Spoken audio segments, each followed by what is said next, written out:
The glow of my phone lit up my trembling hands. Midnight. My heart thudded louder than the ticking clock on the wall.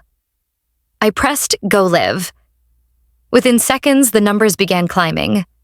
10, 25, 100.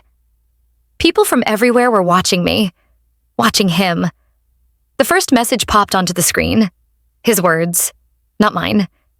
Don't tell her. She's too naive to notice anyway.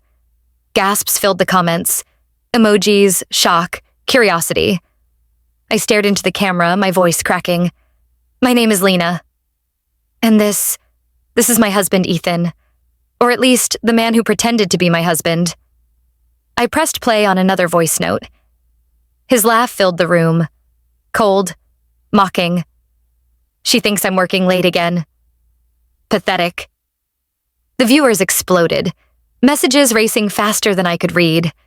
Some people cheered me on, others begged me to stop, but I couldn't stop. I had lived in silence too long.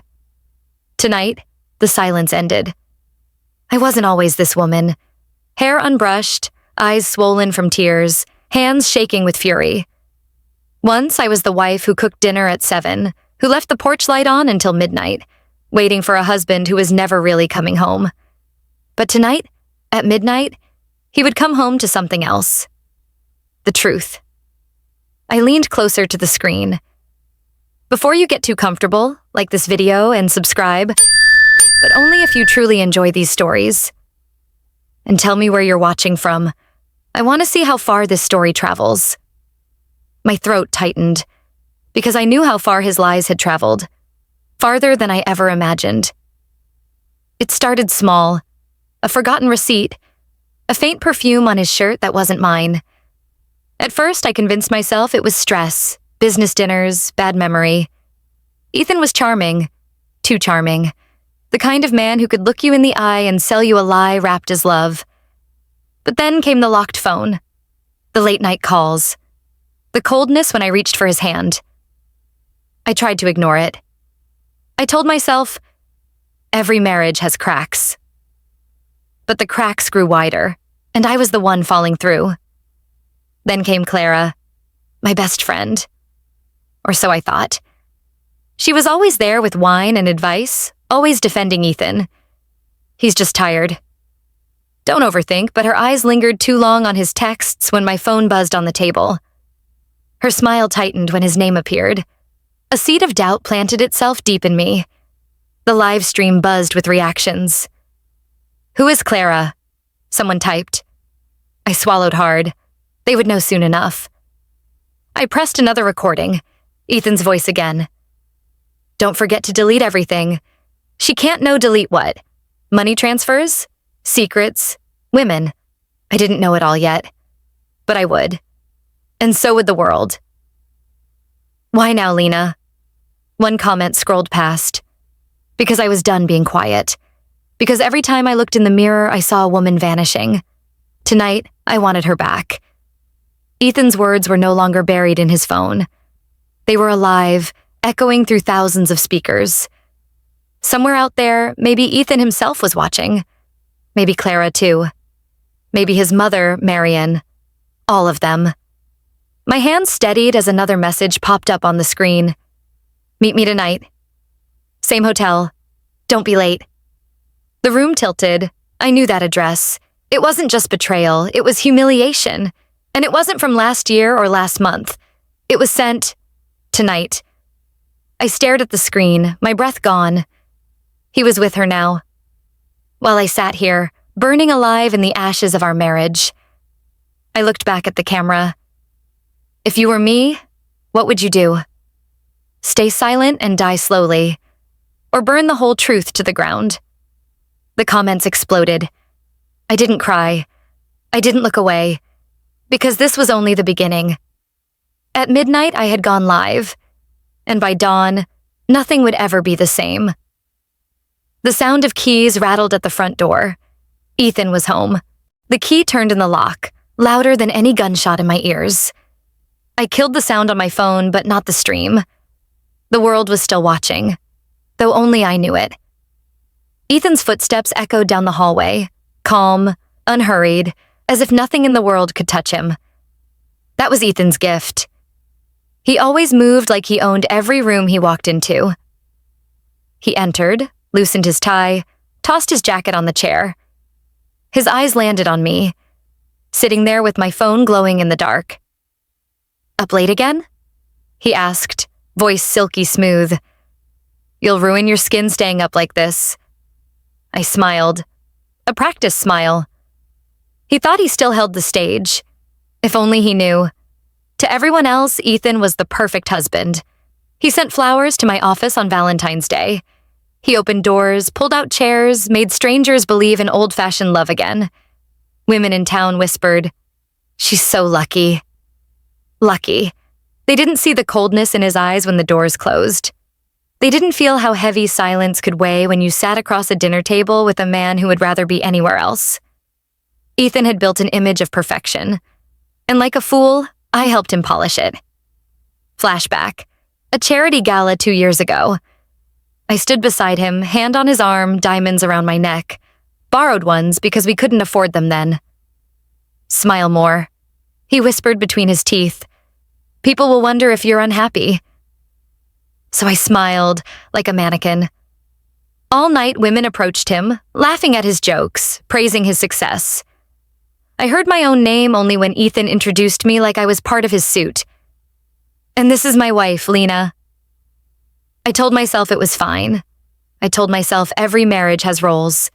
His was to shine, mine was to support. That was love, wasn't it? But as the years went on, love felt less like partnership and more like performance. The front door slammed shut now, pulling me back. Ethan poured himself a glass of whiskey, the ice clinking like tiny warning bells. "You're quiet tonight," he said. "Something wrong?" So many answers ran through my mind. The perfume, the late-night messages, the missing hours, the business trips that began on Friday and ended Sunday morning. But instead, I just whispered, "No, nothing." Because the truth was, I didn't have proof then, just suspicion.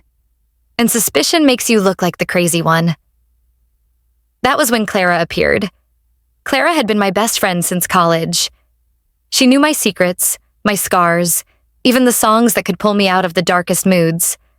When I confessed my fears about Ethan, she was the one who came over with wine and chocolate, patting my hand. "Men are complicated," she said softly. "Don't ruin a good thing over small doubts." She laughed when I told her Ethan guarded his phone like a bodyguard. "Maybe he's just hiding your birthday surprise," she teased.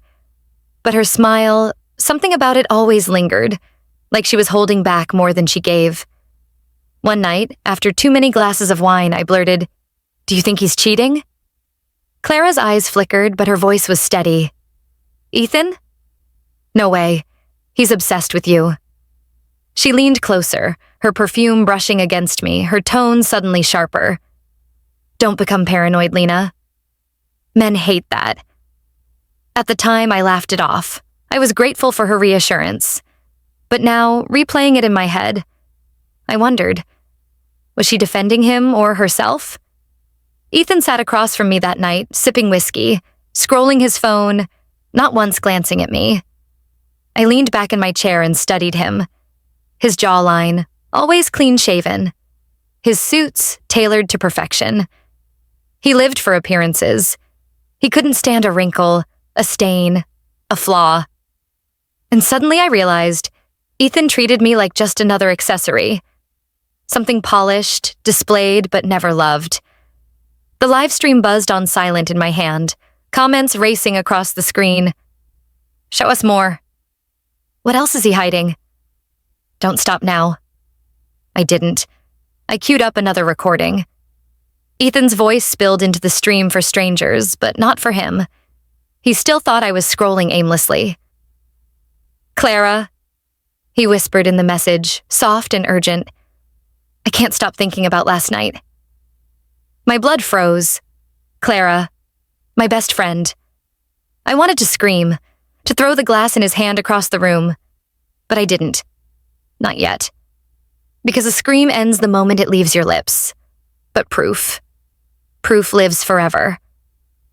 I stared at Ethan, sitting in his perfect suit, sipping his perfect drink, wearing his perfect mask. The world thought he was flawless, but I knew the cracks were already spreading, and at midnight I was going to break him. If you were me, would you confront him now? Or wait until every secret was ready to burn? My phone vibrated with a new message. A hotel address. From Ethan. Sent just minutes ago. The hotel address burned on my screen. A simple message from Ethan. Same place. Midnight. My hand shook as I held the phone. He was sitting right across from me, sipping his whiskey, pretending nothing had happened, while another woman waited for him in that hotel room. I forced a smile, slid my phone face down on the table. Don't stay up too late, he said, standing, his voice casual. As if you care, I whispered under my breath. But he didn't hear me. Or maybe he did and chose not to answer. He climbed the stairs, humming softly, shutting himself away in his office. That was Ethan's sanctuary, his fortress. And I was left downstairs, drowning in silence. I dialed Clara. She picked up on the second ring, her voice warm, familiar. Lena? Are you okay? You sound off, I hesitated. Clara had always been my anchor. When my father died, she stayed up all night at my side. When Ethan proposed, she cried harder than I did. But tonight, her voice made me shiver. I just needed to talk, I said. About Ethan. Of course. Her tone softened, laced with concern. Want me to come over? I'll bring wine, I hesitated. She never needed an excuse to come over, but tonight, her eagerness felt different. Not tonight, I said quickly. I feel like something's wrong. He's hiding something, Clara silence. Then a quick laugh. Every man hides something. Maybe he's just planning a surprise. You overthink things, Lena. I chewed my lip. What if it's more than that? Then maybe you don't want to know, she replied. Her words cut me. Maybe you don't want to know. Who says that to a friend desperate for truth? The next afternoon, Clara did come over, uninvited. She let herself in, as she often did. Brought croissants, she chirped, setting down a bag. Thought you could use some sugar. I forced a smile. Thanks. She poured coffee into mugs, moving around my kitchen as if it were her own. She always did that. Comfortable, at home. Where's Ethan? She asked casually, eyes flicking toward the stairs. Office, I replied. Her lips curled in a knowing smile. He works too hard. You should remind him you exist.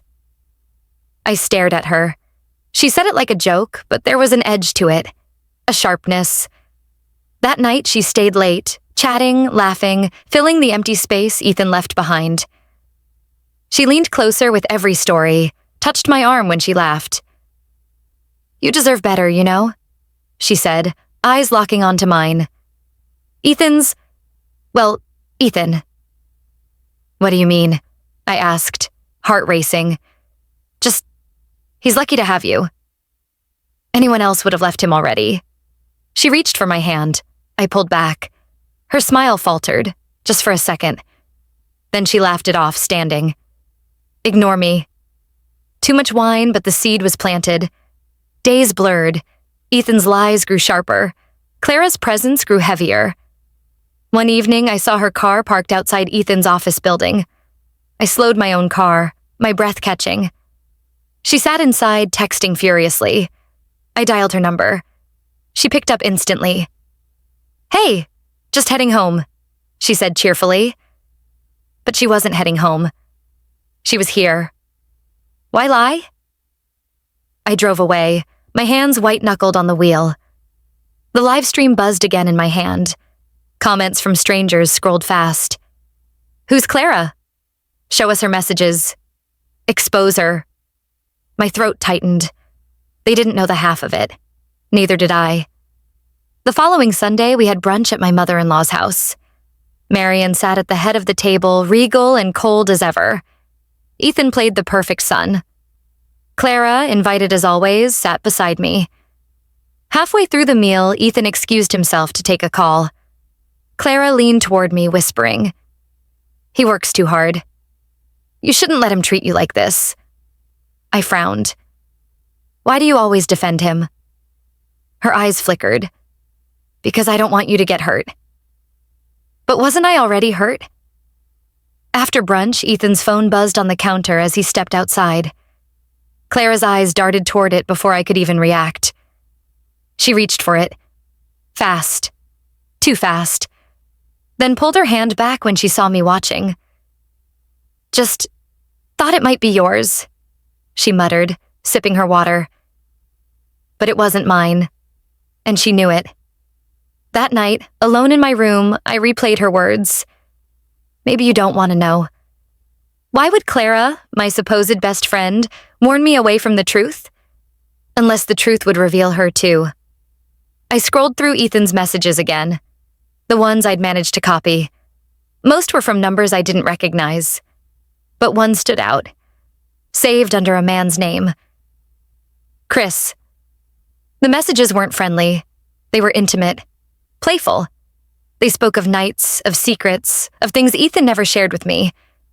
But then, one slipped through. A single line that made my stomach churn.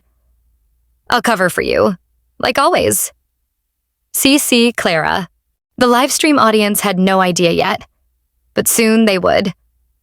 I let Ethan's voice fill the stream again, his recording dripping arrogance. She'll never suspect a thing. Clara keeps her quiet, keeps her close. It's perfect. The comments exploded. Her best friend? No way. Girl, end her. I swallowed hard. My world shrank to a pinhole. It wasn't just Ethan betraying me. It was the woman I trusted more than anyone. The next day, I invited Clara over again. I needed to see her face when I said his name. She came in smiling, carrying fresh flowers. "Thought these might brighten your day." I placed them on the table without a word. "Clara," I said softly, "how long have you been covering for him?" Her smile faltered. "What?" "Don't lie." My voice cracked, but my eyes burned. "I saw the messages. I know it's you." Her face drained of color. She opened her mouth, closed it again, then forced a laugh. "You're paranoid, Lena. He's poisoning your mind." "Then why was your car at his office building?" Silence. Her lips trembled, but her eyes hardened. "Be careful, Lena.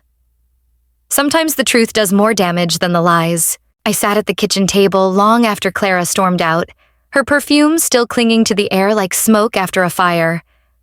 My phone glowed with Ethan's newest message. "Meet me tonight. Same hotel. Don't tell Clara. Don't tell Clara." He didn't know that I already knew. Or maybe he thought I was too blind, too trusting. That was Ethan's favorite trick. Make me question myself until I begged him for the truth he'd never give. But tonight, I didn't go to the hotel. I went to his office. The lock clicked softly under my fingers. Ethan trusted me enough never to change the code. He thought I would never dare. Inside, the room was cold, immaculate, obsessive. Files labeled, stacked by year, pens aligned perfectly. A man who loved control. But when I pulled open the bottom drawer, the order cracked. Papers stuffed hastily, some torn, some unsigned. Bank statements, wire transfers, unfamiliar names. My heart pounded as I flipped through them. Tens of thousands missing. Accounts opened in other states. Payments to people I didn't know. And there, on one check, a name that froze me. Clara Thompson. I sank into his leather chair, the weight of it pressing me down. Clara wasn't just his lover. She was on his payroll. I snapped photos of everything, hands trembling. Each flash felt like a scream in the silent office. Behind me, the door creaked. "Lena?" I spun around. Ethan stood in the doorway, shirt unbuttoned, tie loose, eyes sharp as knives. "What are you doing?" he asked softly. Too softly. I hid the phone behind my back. "Looking for a pen." At midnight? He stepped closer, his lips curling into something that wasn't a smile. Or looking for something else? I forced a laugh. You know me. Can't sleep without scribbling a note or two. He didn't move. He just watched me. The silence stretched. Heavy. Dangerous. Finally, he said, "Next time, ask." I don't like people touching my things. Our eyes locked. He wasn't talking about pens. Later that night, I sat in bed, scrolling through the photos. Clara's name on a payment, Ethan's signature, multiple transfers, monthly, like a salary. I whispered to myself, "What were you paying her for, Ethan? To keep me quiet? To keep me blind?" The livestream buzzed again, thousands watching. I hadn't turned it off. They saw my face pale, my fingers clutching the phone like it was a lifeline. I held up one of the statements to the camera. "This isn't just betrayal of love," I said. "It's betrayal of money." He was paying her to betray me. The comments flooded. "Expose him." "Girl, that's fraud. Don't let him gaslight you." But the one that stood out read, "Check the other names." It's bigger than her. So I did.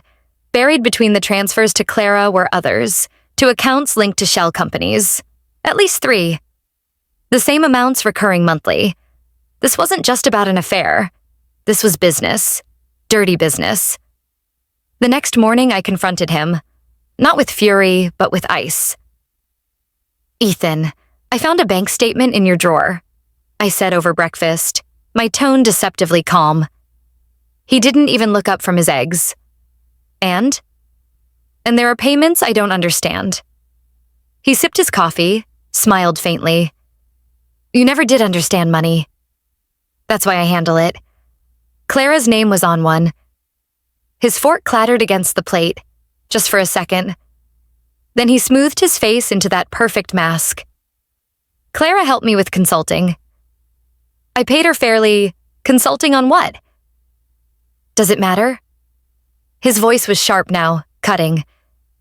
"I'm providing for us, Lena. You should be grateful. Grateful. For lies. For humiliation. For financing my own betrayal." That afternoon, I drove to the bank listed on one of the checks. I asked about the account. The clerk's polite smile faltered when she saw Ethan's name. "I'm sorry, Mrs. Richardson, but there are notes here. You should probably speak with your husband directly." "Notes?" She leaned closer, voice hushed. "Some of these accounts are under investigation." My heart dropped. Investigation. Ethan wasn't just betraying me. He was betraying the law. That night, Ethan didn't come home. He texted me at 2 a.m. "Don't wait up." Late meeting. But I knew exactly where he was. And this time, I didn't cry. I copied every document, every statement, every wire transfer. Ava, my coworker, the only person I trusted, helped me back them up in a folder labeled Truth. "Why are you doing this, Lena?" Ava asked. "Because the world needs to see what he really is," I whispered.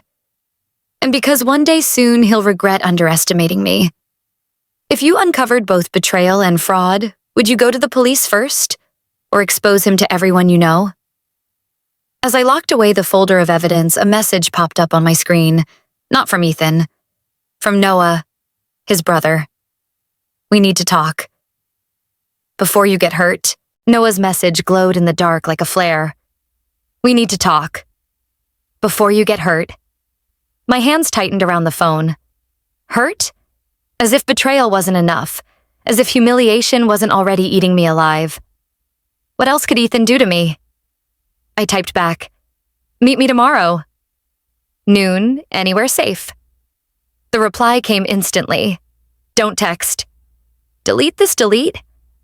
My chest tightened. Noah knew something. Something bigger than affairs and money. Something Ethan didn't want me to see. The next morning, Ethan's phone buzzed on the counter while he showered. For years, that sound was background noise. Harmless. Now it was the sound of my life unraveling. The screen lit up. A message preview. Just enough words to slice me open. "Can't wait to see you again. Last night was perfect, but the name above it was Chris. Chris, the same friend Ethan mentioned during dinners, the same name saved with little heart emojis hidden in the text log. My stomach twisted. I picked up the phone, but of course, it was locked. I had tried before, but Ethan guarded his passcode like a vault. He always angled the phone away when typing it. He used Face ID, fingerprint, everything. I held the phone in my hand, staring at my own reflection in the black glass. For years, I respected his privacy, trusted him, trusted Clara, trusted everything that was now shattering. No more. When Ethan came down, hair damp, tie half knotted, he caught me holding it. "What are you doing?" His tone was casual, but his eyes were sharp. "Just moving it off the counter." He took it from my hand slowly, deliberately, his fingers brushing mine like a warning. "Phones are personal, Lena." "You should know that personal?" I forced a laugh. "We're married. What could be so personal?" "Trust works both ways," he said simply, slipping it into his pocket. The irony almost made me choke. Later that day, I met Noah. We sat in a quiet cafe, far from Ethan's usual haunts. Noah looked tired, older than his years. His hands trembled as he stirred his coffee. "You shouldn't dig," he said without looking at me. "Ethan isn't who you think he is.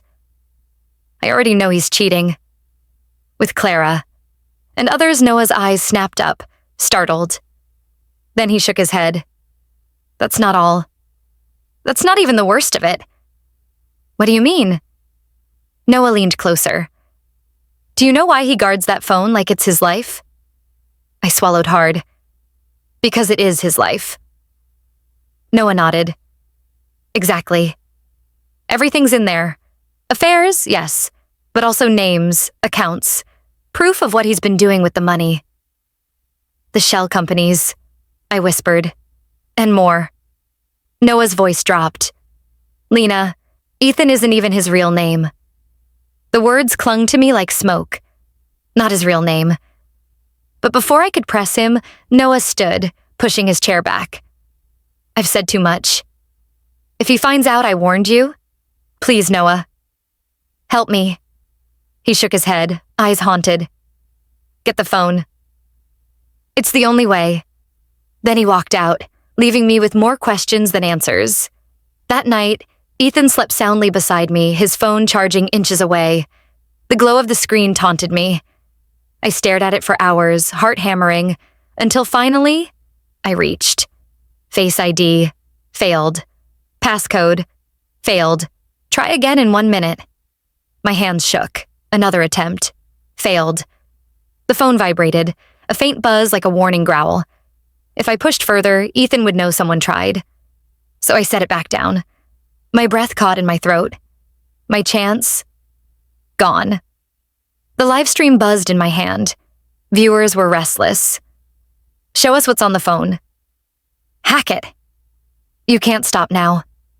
I whispered to the audience, "Would you risk everything for the truth? Even if the truth could destroy you?" Because that's what it felt like. Standing on a cliff, staring into an abyss. The next morning, Ethan was gone before sunrise. A note on the table. "Working late. Don't wait up." My anger boiled, my humiliation burned, but under it all, determination hardened. If the phone was the key, I would find a way to open it. I called Ava. She listened quietly, then said, "Bring it to me. I can help." The word was a lifeline. That night, when Ethan showered again, I took the phone, slipped it into my purse. My hands shook, but my face was calm when he came downstairs. "Heading to bed early," I said lightly. He kissed my forehead absently. "Good girl." Good girl. He had no idea. The Sunday invitation arrived like clockwork. Marion's texts were always short, sharp, and impossible to ignore. "Dinner, 7 p.m. Don't be late. Ethan insisted we go. She worries if we miss it." Worries, that wasn't the word. Marion didn't worry. She controlled. And Ethan, her golden son, always obeyed. I dressed slowly, forcing myself into the navy dress she once called acceptable. I felt like I was marching into battle, except tonight I carried more than polite smiles. In my purse was the copy of Ethan's messages. Ava was still trying to crack the phone, but I already had fragments. Voice notes, transfers, Clara's smug texts. And tonight, for the first time, I wanted to look Marian in the eye and see if she already knew. Her house smelled of polished wood and lemon cleaner. The walls were lined with portraits of Ethan. Toddler Ethan on a tricycle, teenage Ethan in a suit, Ethan shaking hands with local politicians. A shrine. "Lena," Marian said, kissing the air near my cheek. Her perfume was heavy, suffocating. "You've lost weight." "Stress isn't flattering, dear." "Good to see you too," I murmured. At the long dining table, Ethan sat tall, smiling that practiced smile. Marian fussed over him, filling his plate first, pouring his wine as if I wasn't even there. I watched him play his part. Perfect son. Perfect man. I wanted to scream. Halfway through dinner, Marian fixed her eyes on me. Cold. Assessing. "Marriage is about sacrifice, Lena." "I hope you understand that I do," I said evenly. "I've given up plenty." Her fork stilled. "Good. Then stop digging where you don't belong." The words cut the air like a blade. My stomach lurched. Had Noah told her? Did she know I was searching through Ethan's files, his accounts? "I'm not sure what you mean," I said carefully. Marian's lips curved into the faintest smile. "Ethan works hard. He carries more than you can imagine. Don't burden him with questions." Ethan's hand brushed mine under the table. Firm. Warning. My skin crawled. Later in the kitchen, away from Ethan, Marian cornered me. Her nails dug into my arm, hidden from the others. "Listen carefully," she whispered. "Every man has a past. Some pasts should stay buried." I froze. "What are you talking about?" Her eyes glittered, cold steel.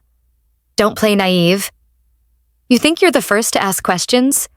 The first to wonder why doors stay locked?" My breath caught. "What are you saying, Marian?"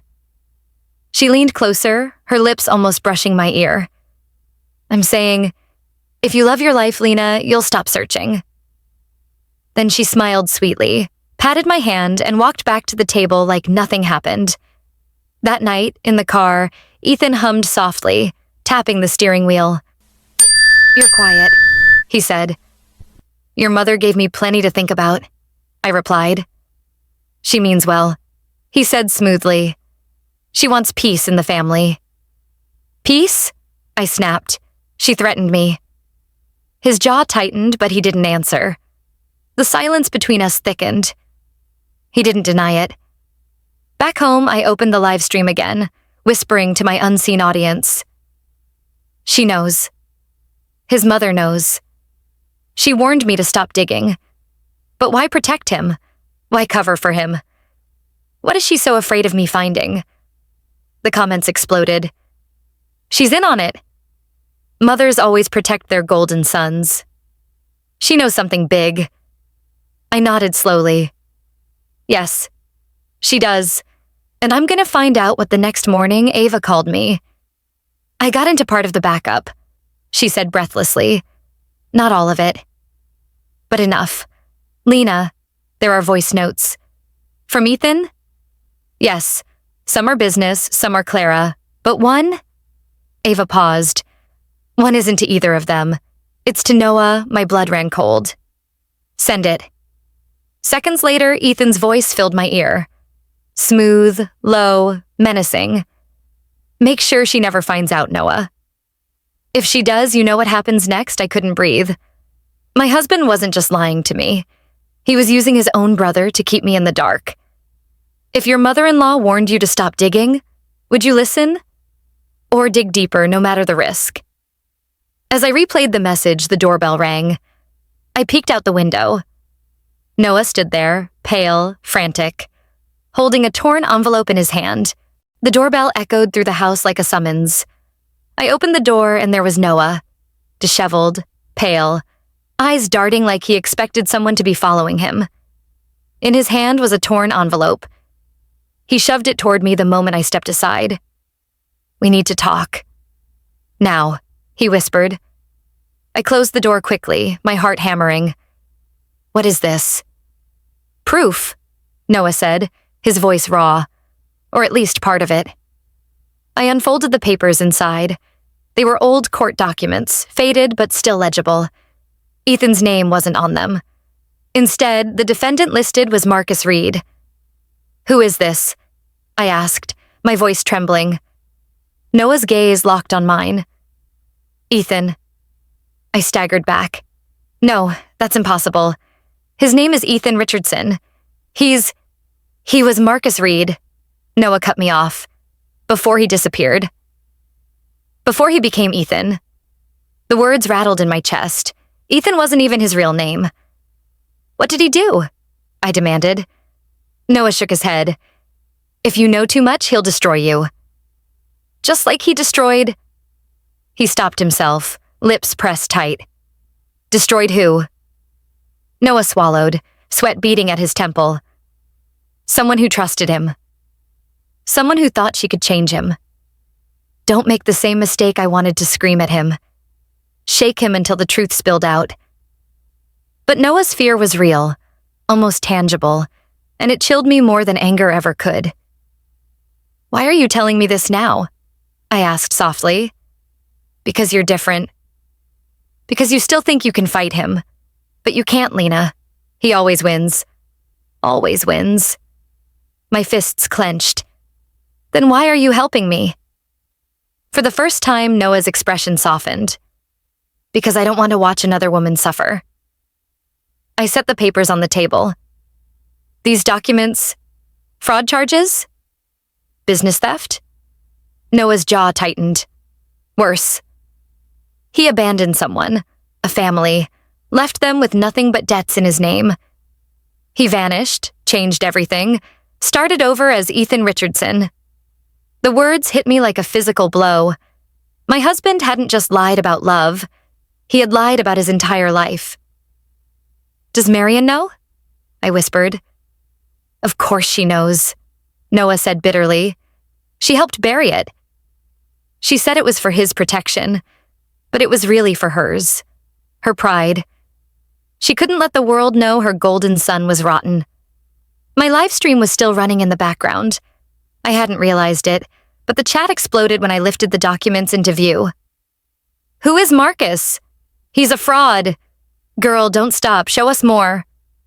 I hesitated, torn between protecting Noah's courage and showing the world what Ethan really was. Noah grabbed my wrist. "Don't." "Not yet.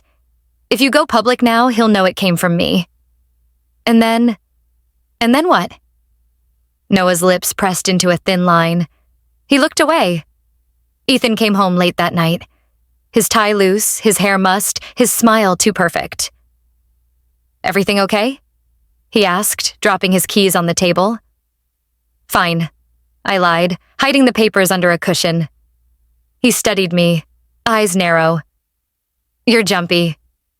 "Just tired." He nodded slowly like a wolf humoring its prey.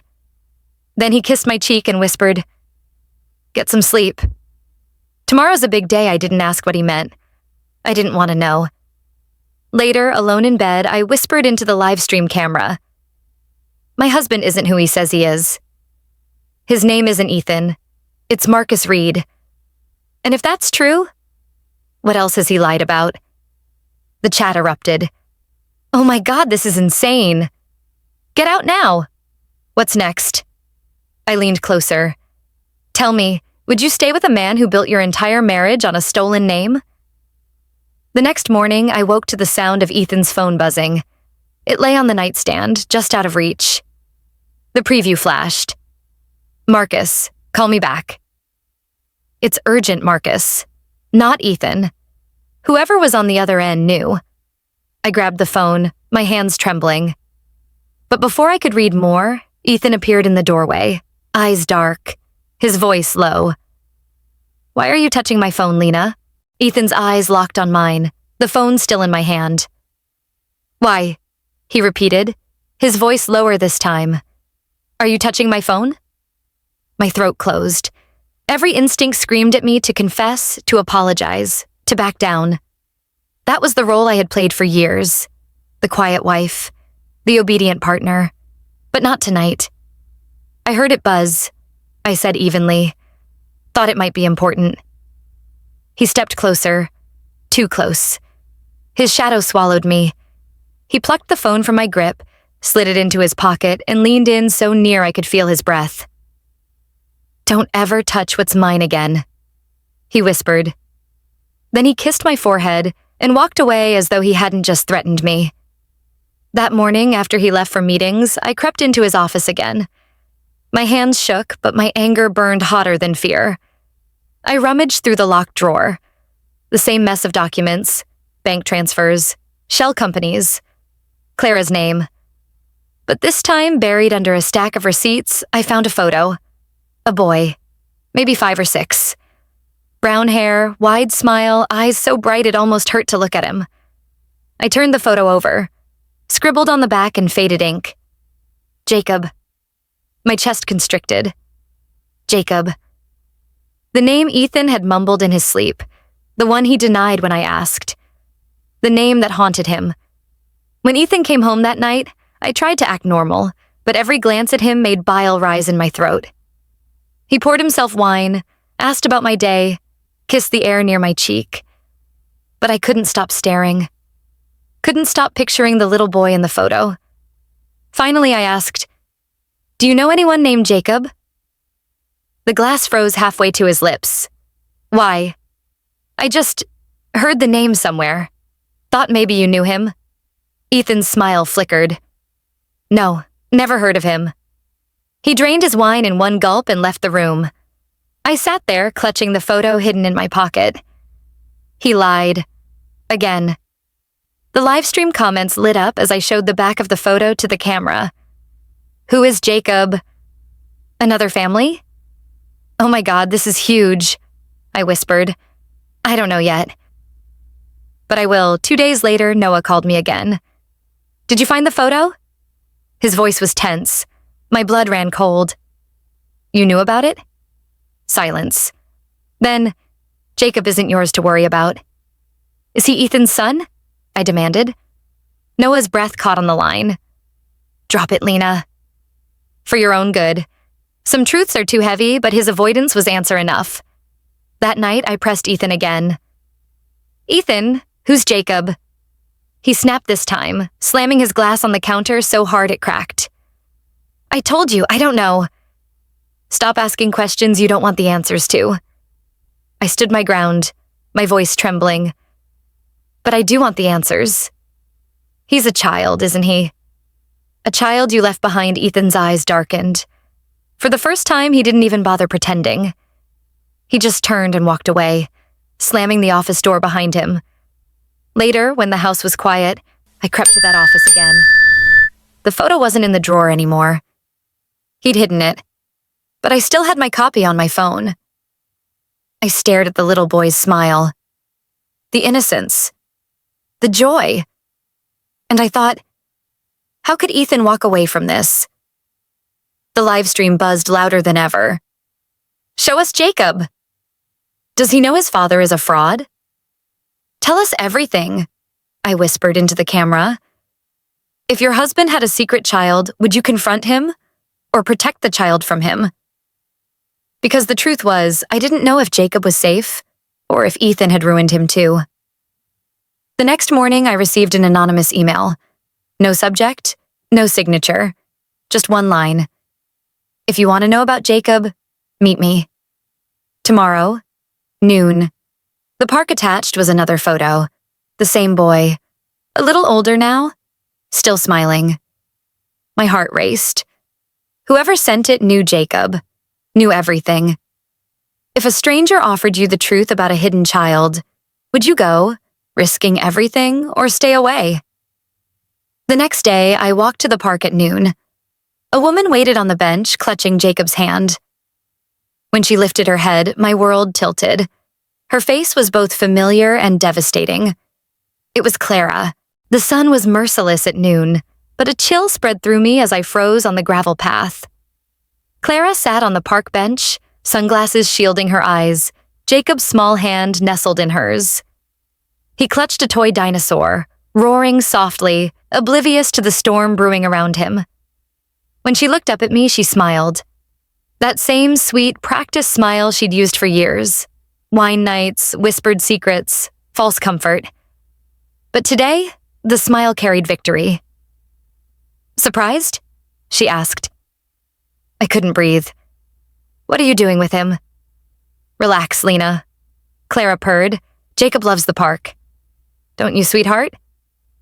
She stroked the boy's hair. My knees almost buckled. "So he is Ethan's." Clara tilted her head. "You always were quick, just not quick enough." I sat across from her, my heart pounding so loud I thought the boy could hear. "You knew," I whispered. "All this time you knew about Jacob." "Of course I knew." "Who do you think kept the secret safe?" Clara's lips curved. "Ethan trusts me." "He always has, more than he ever trusted you." The words hit like a blade. I wanted to scream, to drag Jacob away, to shatter the perfect mask she wore. But the boy's innocent eyes held me still. He deserved none of this. Clara leaned closer, lowering her voice. "You've been digging too much, Lena." "Ethan knows. He always knows. That Livestream stunt of yours? Cute. Dangerous, but cute." My chest tightened. "How do you—" "Please." Clara laughed, soft and cruel. "You think you can hide from him?" "From me? He has eyes everywhere. But you only had me." "And now?" She shrugged. "Now you have nothing." Her phone buzzed. She glanced at it, smirked, then slid it back into her bag. "Go home, Lena. Stop this game before you ruin yourself. Or worse, before you ruin Jacob." The way she said his name, like she owned him, made bile rise in my throat. That night, I told Ava everything. She listened in silence, eyes widening, fists tightening. Then she said, "Lena, this is bigger than you think. Clara's not just helping him. She's benefiting. She's in on the fraud." I shook my head, pacing. "She has Jacob, Ava. She's using him against me." Ava's voice sharpened. "Then we get proof. If Ethan can't deny it, neither can she." Proof. The word pulsed in my head. Ava worked her magic on Ethan's phone backup. Hours later, she handed me a flash drive. "You should see this for yourself." I plugged it into my laptop. The screen filled with text threads, thousands of them. Women, transfers, Clara. And then a folder labeled Marcus/J. My breath caught. Inside were photos. Jacob as a baby, Ethan holding him, smiling in ways I'd never seen. Notes about therapy, payments for medicine. And then the trail stopped, abruptly. The last file was a voice note. Ethan's voice, cold and final. "I can't do this anymore. Tell her I'm gone. Tell her Jacob isn't mine." I clutched my chest. He had walked away, just as Noah warned, just as Marion tried to bury. Ethan had erased an entire child from his life, and Clara had helped him do it. The livestream buzzed. I held the flash drive up to the camera. "Proof," I whispered. "Proof he abandoned his child. Proof he lied about everything." The comments erupted. "Oh my God, this is insane. Show us. Drop it all at midnight." Ethan came home late again. His shirt reeked of cologne that wasn't mine. His smile was too wide, too rehearsed. "How was your day?" he asked.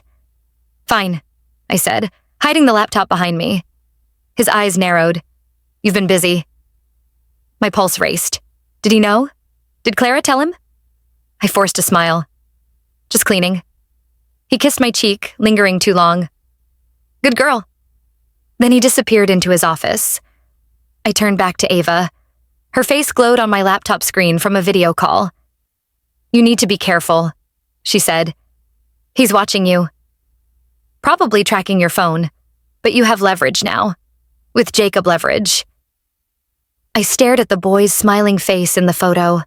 Leverage. Evidence. Proof. And yet, all I could feel was sorrow.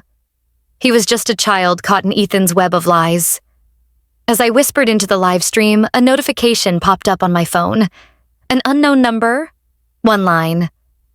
Meet me tomorrow night. I'll tell you everything about Marcus. Bring no one. The anonymous message haunted me all night.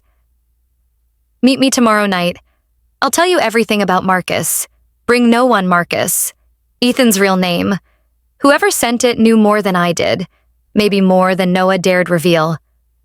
But before I could chase that lead, Clara arrived at my doorstep. Uninvited, as always. She breezed in with her usual confidence, dropping her purse on the counter like she owned the place. "We need to talk," she said, her tone sharp, not soft. Her sunglasses hid her eyes, but her voice carried no warmth. This wasn't the Clara who once sat on my couch, crying at chick flicks, eating ice cream straight from the tub. This was someone else. Someone who had been playing me all along. "You've been busy," Clara said, running a finger across the table as if checking for dust. "Digging where you shouldn't." I crossed my arms. "Funny, that's exactly what Ethan's mother told me." She laughed. Marion always did know when to keep a woman in line. The words twisted in my chest. "So you admit it. You've been working with him. Covering for him." All these years, her smile widened, cruel. "Oh, Lena. Working with him? Try working for him. Every text, every tear, every wine night, I played my part. I was his safety net. While you were busy doubting yourself, I was making sure you never doubted him." The live stream in my pocket buzzed. Thousands of eyes waited. I didn't stop recording. I whispered, "Say that again." Clara tilted her head. "You heard me. He paid me. To distract you. To make you question yourself. To keep you from ever finding Jacob." The name hit me like lightning. "So Jacob is his son," I whispered. Clara smirked. "Of course. He walked away from that boy, just like he'll walk away from you. But me? I'll always be here, because he trusts me in ways he never trusted you." Her words cut deeper than any knife. "Why?" I demanded. "Why would you betray me like this? We were supposed to be friends." Her laughter was bitter, hollow. "Friends? Lena, you never noticed, did you? All the times he chose me over you. All the secrets he whispered to me. Not you. You were the wife in name. I was the one he wanted." Tears burned my eyes, but I forced myself to stand tall. "No, you were the one he used. Just like he uses everyone." For a moment, her mask cracked. Her eyes hardened, jaw clenched. But then she leaned in, voice dripping venom. "Even if that's true, at least I mattered." "You? You were just the audience." I pulled my phone from my pocket, holding it up so the camera captured her face. "Say that again, Clara." She blinked. "What?" "You're live," I said, my voice steady despite my shaking hands. "The world just heard you." Her face drained of color. "You wouldn't." "I already did." The comments exploded across the screen. "OMG, her friend?" She admitted it. "Expose them both." Clara lunged forward, snatching for the phone. "You don't know what you've done," she hissed. "Ethan will bury you for this." I stepped back, my voice trembling but fierce. "Then let him try." She froze, breathing hard, then her lips curled into a sneer. "You think you're clever? You're nothing without him. Without me. No one will believe you when he paints you as hysterical. He's done it before. He'll do it again." "Then why are you afraid?" I shot back. Her silence was answer enough. That night, Ethan came home late. He smelled of smoke and whiskey, his eyes red. He poured himself a drink and leaned against the counter, watching me. "You've been busy." I said nothing. He smiled faintly. "Clara told me you're getting reckless." My stomach churned. "You mean she warned you that I finally know the truth?" He chuckled. "Truth? You wouldn't recognize truth if it kissed you on the cheek. Clara's loyal. Unlike you, I wanted to scream, but instead I whispered, She admitted everything. To the world, for the first time, Ethan's smile faltered. Later, in my room, I whispered into the Livestream camera. She betrayed me. My best friend. The woman I trusted more than anyone. She admitted to helping him, to hiding his son. And yet, I don't think she told me everything. There's still something worse. Something buried. The chat buzzed. Keep going. Clara knows more. Don't stop now. I closed my eyes. I couldn't stop. Not now. What hurts more? Betrayal by the one you love or betrayal by the one you trusted most? At midnight, another anonymous email arrived. One photo attached. It wasn't Ethan. It wasn't Clara. It was Jacob, standing beside a woman I'd never seen before. The caption read, "Ask him about Sarah." The email's subject line was blank. No sender name. Just the photo attached. Jacob holding hands with a woman I didn't recognize. Her hair tied back, her smile weary but tender, like someone who had carried storms and kept walking anyway. The caption under the photo, "Ask him about Sarah." Sarah. The name clawed at me. Who was she? That night, Ethan sat in his office with the door closed, the faint hum of his printer running. I pressed my ear against the wood. His voice drifted through, low and sharp. "No. I told you she doesn't know." "Not yet. Keep it buried." I said I'll handle her. Stop calling a pause. A chair scraped. His voice dropped to a whisper. "I told you, Sarah." "It's over. It's been over." My stomach dropped. Sarah wasn't just a name in an email. She was real. Still calling him. Still tied to him. The Livestream camera glowed faintly from its hiding spot on the dresser. I whispered to my unseen audience, "Sarah."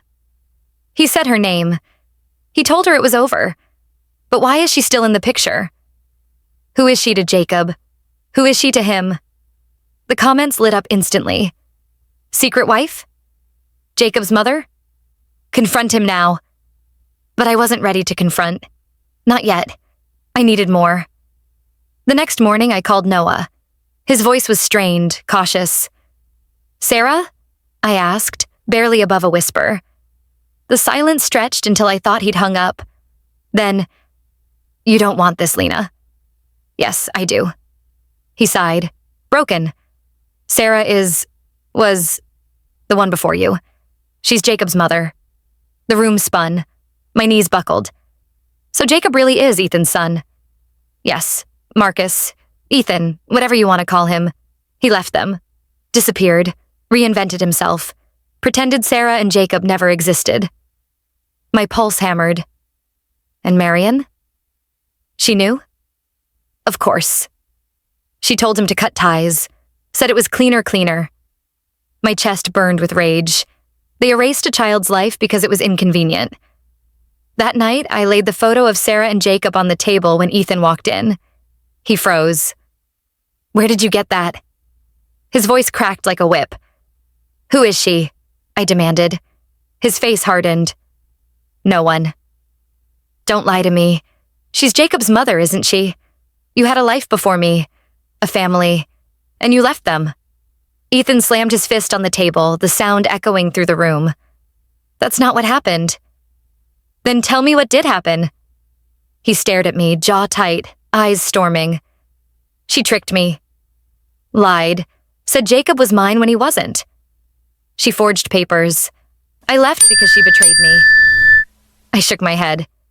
"That's not what Noah said." His eyes narrowed. "Noah doesn't know anything." But the flicker in his expression told me otherwise. I whispered into the live stream later, clutching the photo. He said Sarah tricked him. He said Jacob wasn't his. But why would Noah warn me otherwise? Why would he beg me to stop digging? Unless the truth is worse than either of them admit. The comments poured in. "He's lying again. Check the papers. Find Sarah." Yes, Sarah. She was the missing piece. The next morning, I found another email. This time, more direct. "He'll deny me. He'll deny Jacob. but I have proof. Meet me. Tonight, 10 p.m., the old train station. Attached was a scanned birth certificate. Under father, it read, Marcus Reed, my husband, my liar, my betrayer. That night, as I prepared to leave, Ethan appeared in the doorway. Where are you going? Out. His eyes narrowed. With who? Does it matter? He stepped closer, his smile cold. It does when you're my wife. I forced a smile back. Am I?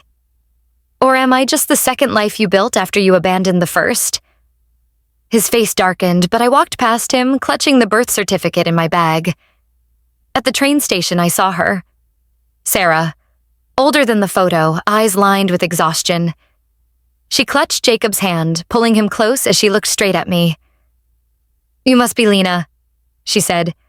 We need to talk. Before it's too late, the train station was almost empty, its steel beams echoing every sound. Sarah sat stiffly on the bench, Jacob's small hand curled tightly in hers. When she spoke, her voice was low but steady. You must be Lena. I nodded. My throat was dry. I am. And you're Sarah. Her eyes softened briefly. I wish we were meeting under different circumstances. I sat across from her, the birth certificate heavy in my bag. Tell me everything. For a moment, she just stared at Jacob, brushing a strand of hair from his forehead. Marcus wasn't always Ethan. When I met him, he was charming. He could make a room spin with just his smile. I thought I was the luckiest woman alive. Her lips trembled. And then Jacob was born. He wasn't what Marcus expected. He had complications, health challenges. The bills piled up. I thought we'd face it together. But one night, he just left. No note. No goodbye. Just gone, my chest ached. And Marion? Sarah's laugh was bitter. She told me not to ruin her son's future with my burdens. She said Jacob wasn't worthy of the Richardson name. That was the last time I saw her face to face. I felt sick. Ethan hadn't just lied to me. He had abandoned a child, erased him, rebuilt himself with a shiny new name. And his mother had helped. Sarah leaned closer. He'll twist it. He'll say Jacob isn't his. He'll wave around DNA tests he forged. But I have the originals. She slid a folder across the bench. Inside were medical records, receipts, court petitions, even his old signature. Marcus Reed. I swallowed hard. Why now? Why give this to me? Her eyes glistened. Because you still have a chance. He's planning to run again, Lena. He always runs when the walls close in. And when he does, you'll be left with nothing. Unless you stop him first. That night, back in my bedroom, I opened the Livestream camera and held up the folder. I have proof, I whispered, my hands trembling. Proof he abandoned his own son. Proof he changed his identity. Proof Clara helped him bury it all. And I'm going to show the world. Not in whispers. Not in pieces. All of it. At midnight, the comments roared across the screen. Do it. Yes, drop the bombshell. Expose them all. I took a deep breath. If you were me, would you risk everything to go public? Or would you walk away and stay safe? Ava called me the moment the stream ended. You're serious about this? She asked. Yes, midnight tomorrow. Every message, every photo, every transfer. I want the world to see who Ethan really is. Ava hesitated. He won't let this slide. Once it's out, there's no going back. I pressed the folder against my chest. That's the point. The next day, Ethan hovered more than usual. He lingered in the kitchen, his eyes sharp, his questions sharper. Where were you last night? He asked casually, sipping coffee. Out, I said. With who? I smiled faintly. A friend. His jaw ticked. He leaned closer, voice dropping to a hiss. Be careful, Lena. Curiosity kills more than cats, I held his gaze, my fear slowly curdling into resolve. And lies bury more than secrets. He froze, searching my face. But before he could speak, my phone buzzed. A message from Ava flashed on the screen. System ready. Files queued. Midnight drop, I tucked the phone away. The countdown had begun. That evening, I sat in the dark, rehearsing. The opening words, the order of the files, the crescendo of betrayal, Ethan's sweet nothings to Clara, his payments, his forged signatures, his abandonment of Jacob. I would stitch it all together into one unstoppable story. Not gossip, not rumor, proof. If you could expose a liar for who they truly are, would you risk your safety, your home, even your future to do it? As midnight approached, I whispered into the Livestream camera one final promise. At midnight, you'll see everything. Every message he ever sent. And when the world knows the truth, Ethan Richardson will cease to exist. Marcus Reed will be unmasked. At 11:45 p.m., just as I prepared to go live, the lights in the house flickered and went out. My laptop screen went black. Then, from the hallway, I heard a low voice. Nice try, Lena. It was Ethan. The house was silent. Too silent. The lights had gone out. The hum of appliances dead. My laptop screen was black, the streaming software gone with it. Only the faint glow of my phone illuminated the dark, trembling in my hand. And then, his voice. Nice try, Lena. Ethan's silhouette filled the doorway. Tall, calm, terrifying. I forced my voice steady. What did you do? Pulled the plug. He lifted a bundle of cut cords in his hand. Did you really think you could outsmart me with a toy live stream? My pulse pounded in my ears. You can't hide forever, Ethan. Or should I say, Marcus? His jaw tightened at the name. For the first time, I saw real anger flicker in his eyes. You've been talking to Sarah. I swallowed. I know about Jacob. About how you left them. About how Marion covered for you. And now Clara, too. He stepped closer, his shadow spilling across the floor. You don't know anything. You think a few old papers will destroy me?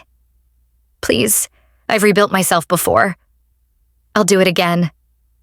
I clenched my fists. Not this time. Because this time the world is watching. He chuckled low, shaking his head. The world? Lena, the world doesn't care. They'll forget you in a week. But me? He tapped his chest.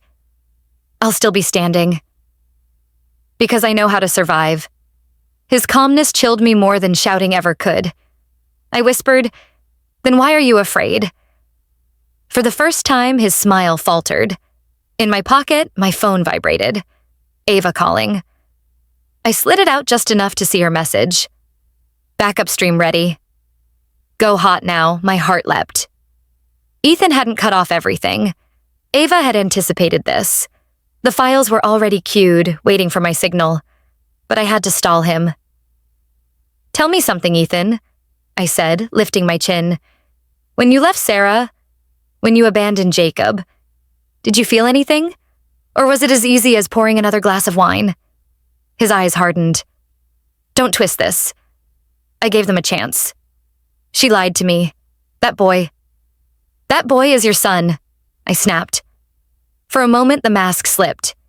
His face twisted, not with guilt, but with something darker. Hatred. He stepped closer, his voice low. Careful, Lena. You're walking into places you can't walk back from. I tapped the side of my phone 3 times. The signal. Ava's backup server roared to life in silence. Every message, every file, every recording queued into the live stream. The comments exploded instantly. We're back. Drop the truth. Expose him. Ethan's head whipped toward the faint glow of my phone. His eyes widened. What did you do? I smiled, trembling but unbroken. I don't need the lights. I don't need the house. I only need this. I lifted the phone so his face filled the camera.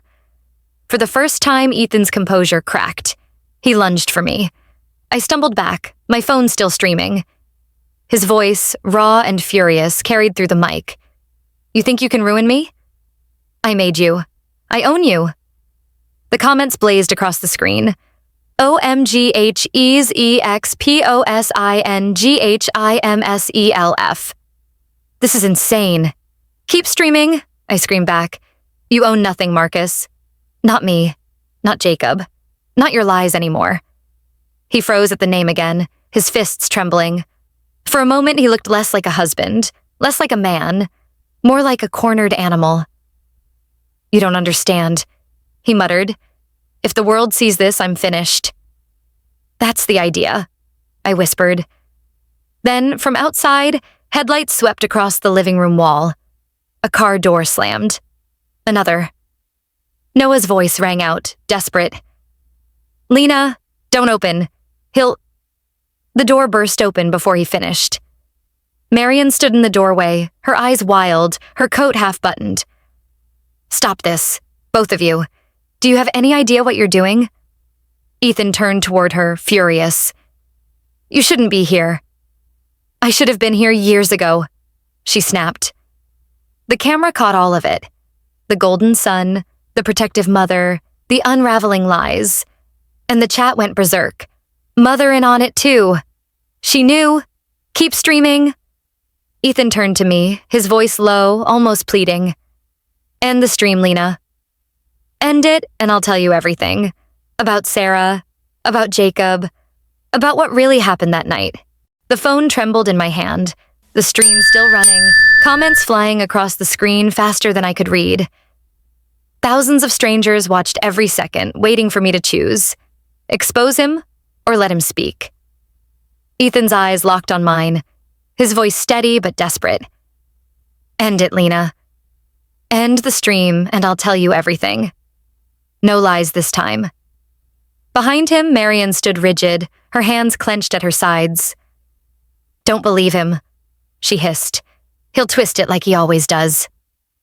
Noah pushed through the doorway, his face pale, sweat beading his brow. She deserves to know, Ethan. If you don't tell her, I will. The room spun, everyone shouting, everyone hiding pieces of the puzzle. And me, caught in the middle, clutching the only weapon I had left, the truth. I lifted the phone higher. No, you don't get to negotiate anymore. You don't get conditions. You talk, Ethan. Here, now. Or the world sees every file, every message without your voice to defend you.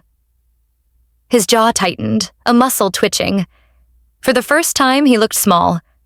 Not the powerful, untouchable man I married, but a boy cornered by his own lies. Fine, he said at last, his voice raw.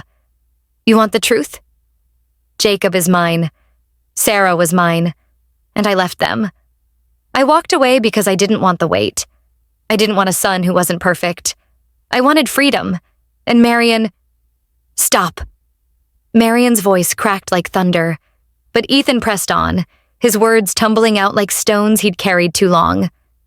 She told me to do it. She said a child like him would ruin the Richardson name. So I listened. I ran. I buried Marcus Reed and became Ethan Richardson, and I would have kept it buried, if it weren't for you. The live stream exploded. He admitted it. The mother is to blame too. OMG, this is crazy. I stared at Marion, whose face had gone pale, her lips trembling. Is it true? I whispered. She turned away, silent. Noah's eyes burned. I begged you, Ethan. I begged you not to do it. And you did anyway. You let her push you into abandoning your own child. Ethan's voice rose, frantic. I had no choice. You always had a choice. I spat. You just chose yourself. Again, and again, and again, he reached toward me suddenly, his eyes wild. But you, Lena, you can fix this. If you end the stream now, we can rebuild. Together. We can erase this like we erased the rest. The audacity stole my breath. He thought I'd still save him. He thought love or fear would bind me. But I felt nothing now except clarity. I turned the phone so the camera caught every face in the room.